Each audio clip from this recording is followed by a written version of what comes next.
I decided to take a solo trip in July. I just finished my second year of college, felt burned out, and needed to get away from people, from everything.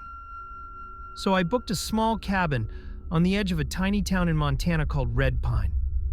It was cheap, quiet, surrounded by forest. Exactly what I needed. When I arrived, it was even more isolated than I imagined. The nearest gas station was 15 minutes down a dirt road, and the cabin itself backed up against dense pine trees that went on for miles. No neighbors, no noise, just silence. I loved it. For the first 2 days, I didn't see a single soul. I hiked during the mornings, cooked simple meals at night, and read until I fell asleep. The air was crisp, the sunset surreal. It was peace in its purest form. But then I met him. It was late afternoon, and I was hiking a trail behind the cabin that led up to a small lookout point. Halfway up, I saw a man sitting on a boulder just off the path. He looked to be in his 40s, dressed in old hiking gear, beard untrimmed, eyes unsettlingly focused. He nodded as I passed. I nodded back, gave a polite, "Hey," and kept walking. When I reached the lookout, I stood there for a while, enjoying the view. Then I heard footsteps. I turned, and the man was there, maybe 15 feet behind me, just watching. He smiled. "Beautiful view, huh?" I forced a smile back.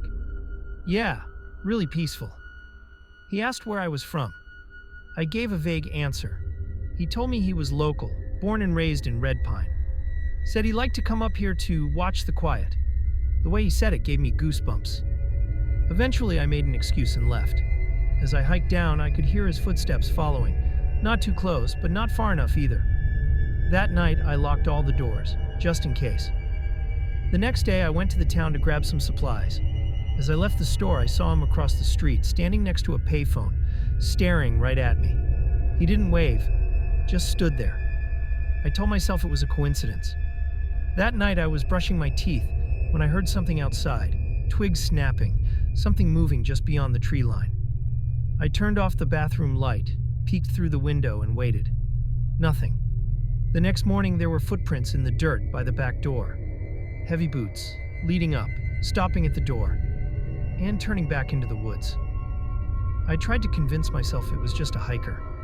Someone lost, but deep down I already knew it was him. On the 5th day, I stayed inside all day. I didn't go hiking, didn't go to town, just locked the place up and waited. Around 7 p.m. I heard knocking. Not at the front door, at the back, the one that led into the forest. I froze. It was soft at first, then louder. Then it stopped. I didn't move for hours. The next morning, I found something nailed to a tree behind the cabin. A rabbit, gutted. Its insides had been arranged in a shape, a spiral, like some kind of symbol. And right below it, scratched into the bark, "You're fun to watch." I packed my bags within 20 minutes. I didn't care that I'd paid for a full week. I didn't care about the food in the fridge or the clothes still drying in the bathroom. I just wanted out. Something about that rabbit, the message. It flipped a switch in my brain. This wasn't just some weirdo creeping around the woods. This was a predator. I threw my backpack in the back seat, started the car, and didn't even check the rearview mirror. The forest felt like it was closing in as I drove down the narrow road. And that's when I saw it.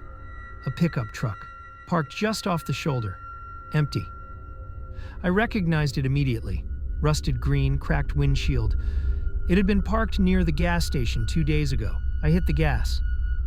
When I got back to town, I stopped at the only police station. A single officer on duty. I told him everything. The guy I met on the trail, the rabbit, the footprints, the knocking. He listened, quietly, and then said, "That sounds like Marcus."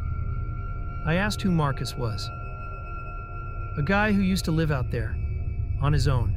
Went off the grid after his wife died. Folks say he still wanders the woods. Sometimes shows up in town. We've had a few complaints before, but nothing serious." "Nothing serious?" I demanded they check the area, maybe search the woods. The officer sighed, said they'd look into it, and told me to stay in town for the night if I felt unsafe. So I checked into a motel. Dingy, but it had locks, curtains, walls. But around 3 a.m., I woke up to a sound. A car engine. I peeked through the blinds. A pickup. parked across the street. No lights, no movement. I stood there watching for nearly half an hour. Eventually, it drove off. The next morning, I went back to the station. The same officer told me they sent someone to the cabin, but didn't find anything unusual. No footprints, no rabbit, nothing. I asked if they actually went into the woods.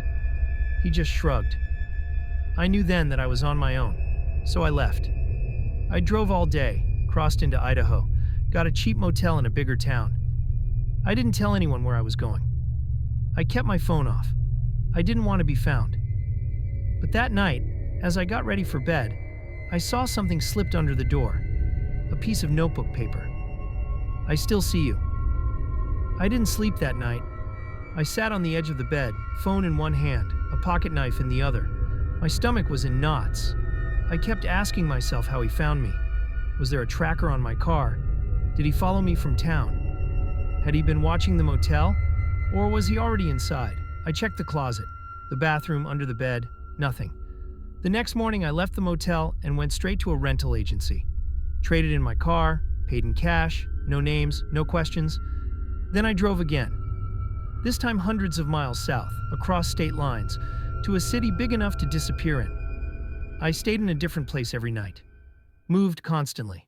Cut off my social media. Changed my phone. Weeks passed. No more messages. No sightings. No pickups in the dark.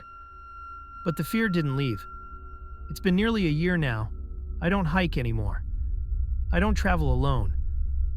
Sometimes I still wake up at night, heart pounding, sure that I heard knocking, or footsteps, or the soft crunch of boots outside my window. And every once in a while, I see that same spiral symbol on a tree, a wall, a bathroom mirror, and a gas station. Always faint, always carved or scratched. Maybe it's paranoia, maybe not. But I'll never forget what he set up on that trail. I like to watch the quiet. Now I understand what he meant.